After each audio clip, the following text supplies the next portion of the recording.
FDR and Ronald Reagan both faced similar economic crises to the one we're facing right now. And in his 1933 inaugural speech, Franklin D. Roosevelt called for, quote, strict supervision of all banking and credits and investments and an end to speculation with other people's money. So what do we need to do, he said?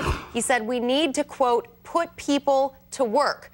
Now, critics say Roosevelt's New Deal and public works projects prolonged the Depression. They say Obama's careening into the same abyss.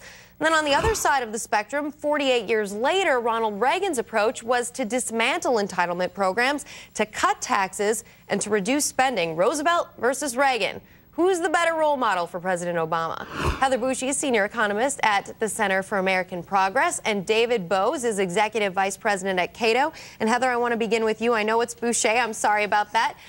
But is spending in itself going to get us out of this recession, or does it have to be specifically targeted spending?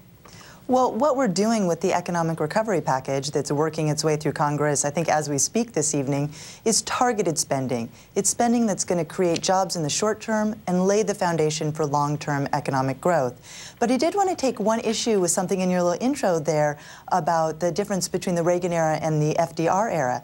The recessions and those two eras were very, very different. Absolutely. They had different causes, and I hope we can talk about that we need different solutions. And the recession we have today is much more like the FDR recession than like the Reagan recession. So we need to look at the kinds of solutions that worked then and were effective, like government spending.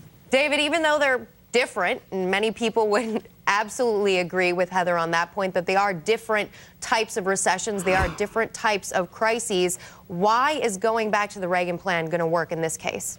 Well, I don't know that we exactly go back to the Reagan plan, but it's certainly true that the New Deal plan didn't work very well. Unemployment remained high right up until World War II, and then it's not like we fixed the economy. We just drafted 22% of the men into the Army, and that certainly will cure unemployment. So it doesn't strike me that unemployment that remained high from 1933 right on up till 1941, 1942 is a very good model.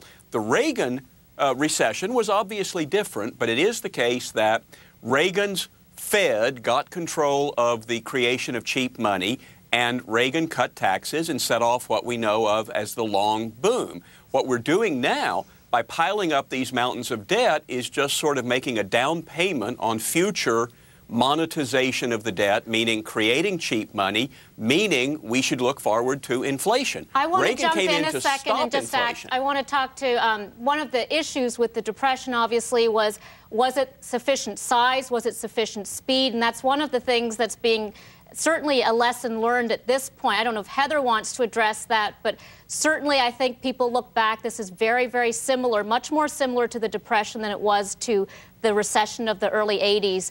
And the question is, right now, is this big enough to solve the problem? That was the issue then, and that's certainly the issue now. I think that could not be closer to the truth. And one thing about the early 80s recession, the Fed was able to wrap its hands around it and solve that recession because interest rates were so high at the beginning of the recession. So there was a lot of wiggle room for the Fed to lower rates and have that have a big bang.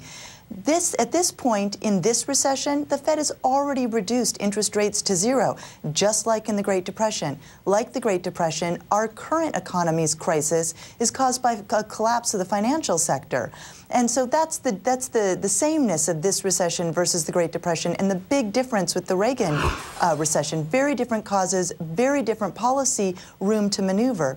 But the thing about the Great Depression that is hopefully not similar today is that you need to spend enough money to fill in the gap between what the economy can produce and what it is producing, what the private sector is doing.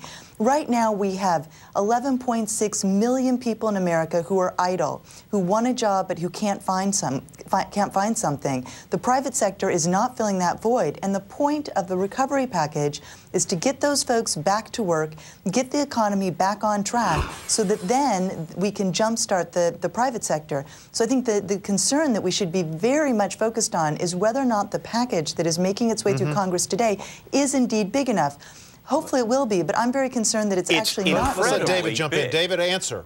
It's incredibly big. If you go to the Cato Institute blog, you'll see a chart of what's happened to the federal deficit. It was in surplus. It started going down. It got down to about 3% of GDP, and it is now falling over a cliff. It's down to about, or up, depending on how you look at it, 15% of GDP. But and if that much stimulus hasn't been enough, then it doesn't seem to me another $800 billion of money that we don't have is going to be the solution.